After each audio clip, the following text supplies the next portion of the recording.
In an earlier video, I said I don't think there's anything wrong with getting angry as a Christian. Today, I'm going to add an asterisk.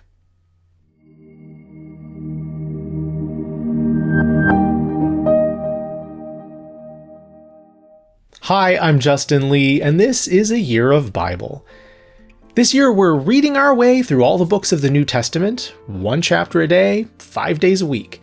The first book we read was the Gospel of Mark, and today we're going to tackle our second book, the book of James, one of the many letters or epistles in the New Testament. And the way we name these epistles is kind of funny because some of them are named after who the letters were addressed to, like the book of Romans was written to the Christians in Rome. But other epistles, like this one, are named for who the letter was from. We call this book James because it was written by someone named James. The author identifies himself as James, and traditionally that's been understood to be James, the brother of Jesus, also known as James the Just. You might remember from Mark that Jesus' brothers didn't initially believe in him, and we don't know a lot about what happened there, but James apparently had a change of heart and ended up becoming an important church leader after Jesus' death. And like so many church leaders, he would eventually be killed for his faith. You'll notice as we read this first chapter, he talks about the persecution and hardship early Christians were experiencing. That was no joke. Western Christians today have a level of power and influence that would have been totally foreign to the Christians of James's day. They were a small group following a guy who had just been publicly tortured and executed for his teachings, and church leaders were constantly being thrown in prison, not to mention tortured and killed themselves. This was not an era of mega churches and televangelists raking in money. These people were risking their lives for what they believed. For James to have gone from skeptic to church leader in that environment, something big must have happened in his life. James is a pretty short book. It's only 5 chapters long, but it's got a lot of really great stuff to say about what it means to live like a Christian. One more thing, since this is the first epistle we're reading. You'll notice as we read this first chapter that the Greek letter format was different from how we write letters today. Today, we start with the name of the person the letter is to, dear so-and-so, and then the author's name goes at the very end of the letter, sincerely, James. But the letters in the Bible usually start with the name of the author, like from James to so-and-so, except they don't put the word from in there, so it's just James to so-and-so. In this case, James addresses his letter to the 12 tribes of the dispersion, which is another way of saying that he's writing to Jewish followers of Jesus scattered throughout the Roman Empire. So with that background, let's read. James, a servant of God and of the Lord Jesus Christ, to the 12 tribes of the dispersion. Greetings. Consider it pure joy, my brothers, when you encounter trials of many kinds, because you know that the testing of your faith develops perseverance. Allow perseverance to finish its work, so that you may be mature and complete, not lacking anything. Now, if any of you lacks wisdom, he should ask God, who gives generously to all without finding fault, and it will be given to him. But he must ask in faith, without doubting, because he who doubts is like a wave of the sea, blown and tossed by the wind. That man should not expect to receive anything from the Lord. He is a double-minded man, unstable in all his ways. The brother in humble circumstances should exult in his high position, but the one who is rich should exult in his low position, because he will pass away like a flower of the field. For the sun rises with scorching heat and withers the plant, its flower falls, and its beauty is lost. So too, the rich man will fade away in the midst of his pursuits. Blessed is the man who perseveres under trial, because when he has stood the test, he will receive the crown of life that God has promised to those who love him. When tempted, no one should say, God is tempting me, for God cannot be tempted by evil, nor does he tempt anyone. But each one is tempted when by his own evil desires he is lured away and enticed. Then, after desire has conceived, it gives birth to sin. And sin, when it is full grown, gives birth to death. Do not be deceived, my beloved brothers.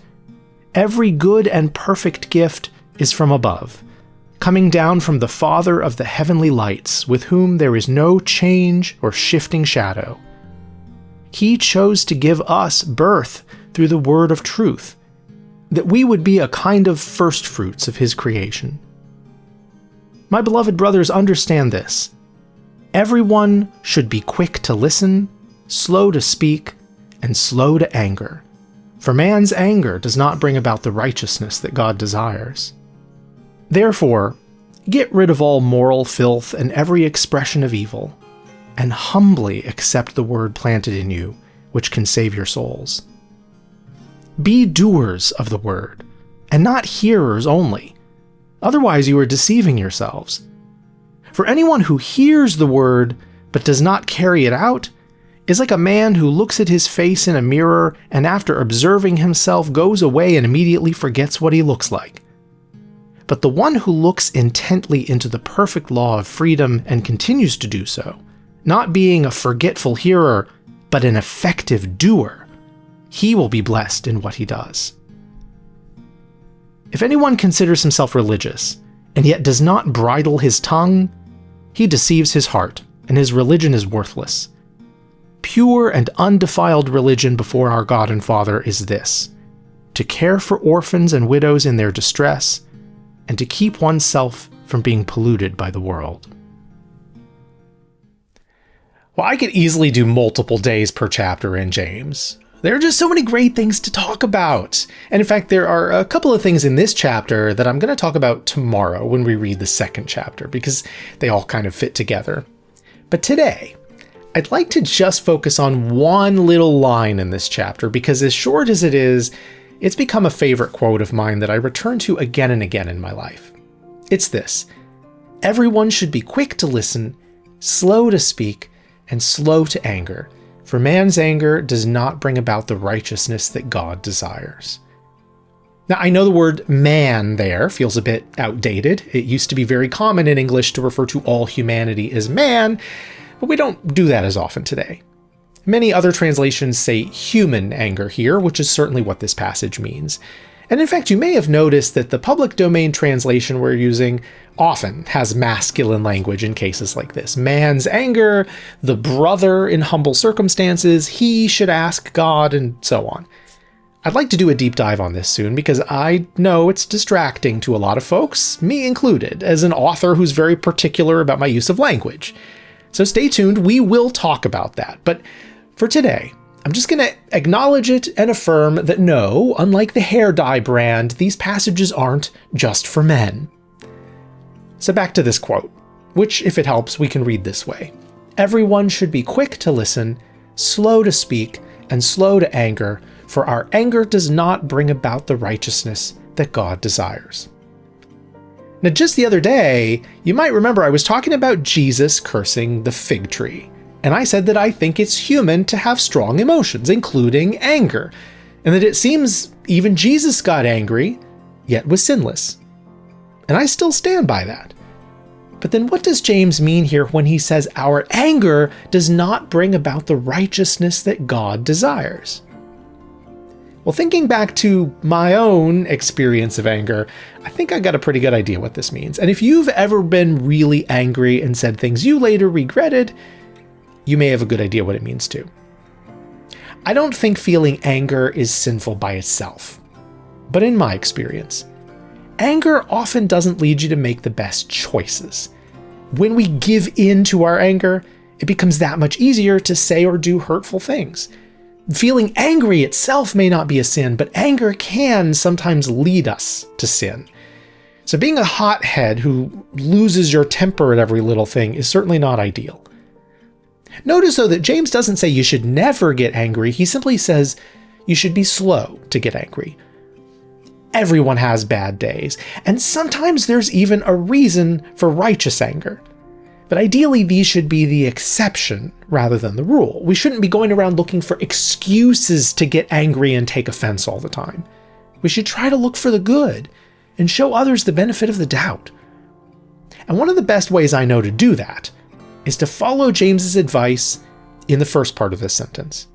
Be quick to listen and slow to speak. Imagine what the world would be like if everyone followed that advice all the time. Imagine if in any disagreement or conflict, everyone's first instinct was to listen rather than shooting their mouth off. Imagine if we were competing with each other to be the one who listens first and listens more, always trying to understand each other and hear other points of view. Imagine if we didn't even start speaking until we'd gathered all the information and processed it and come to a careful conclusion.